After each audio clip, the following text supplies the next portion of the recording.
Episode 5 Hand of the Fair Maid.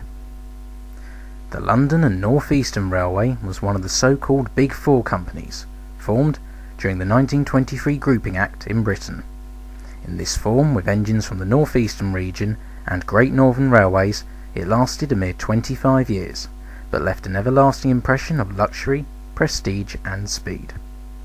40 years after the end of British mainline steam, these are the stories they tell.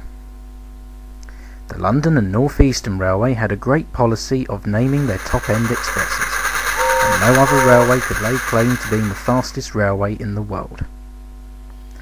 The LNER knew the power of marketing, and gave the special expresses wonderful names like the Elizabethan, the Coronation, and, of course, the famous Flying Scotsman.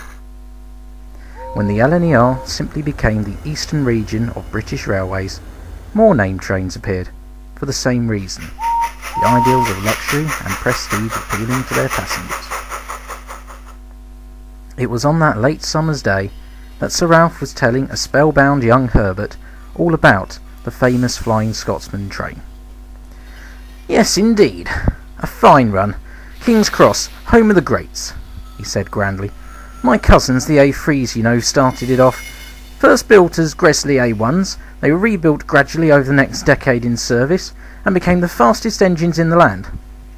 One in particular, the engine named after the train, was the fastest engine in the world for a while." Stephen chuckled.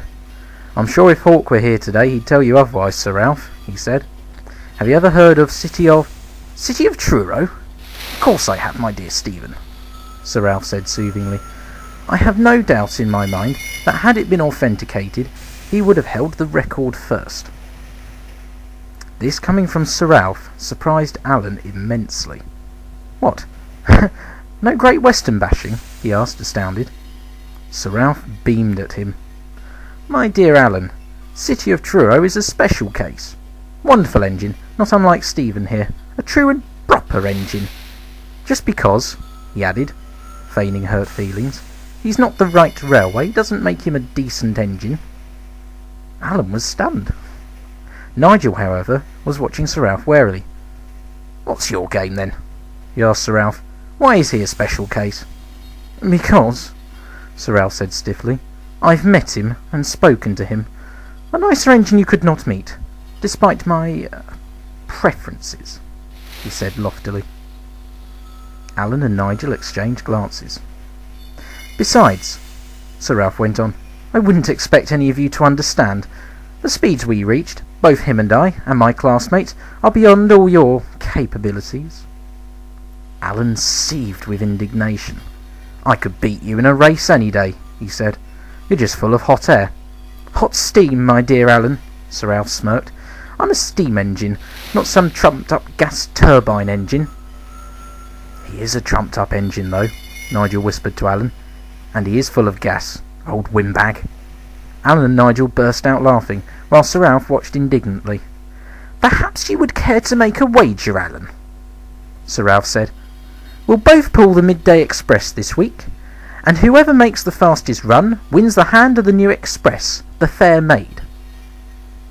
All the other engines held their breath. The new named express was a prestigious event in itself. It was a great challenge, with a great prize. "Done and done," Alan laughed. "This'll be easy." "Splendid," Sir Ralph said. "Now excuse me, I have a stopping train to pull," and he puffed away grandly. Alan rolled his eyes, and smiling, looked back at the other engines. They all looked slightly worried. "Don't overdo it," warned Nigel. "Remember about our passengers," Herbert stuttered, and Stephen saved the best bit of advice until last. "I'd pull out of it if I were you." "You don't think I can do it, old friend?" Alan said. Stephen looked grave. "No, Alan," he said. "I'm afraid I know that you can't." Alan was taken aback. "Why do you say that?" he asked. Stephen sighed. "You were built with expresses in mind, that is for sure. But Sir Ralph and his brothers were built for speed, and speed alone.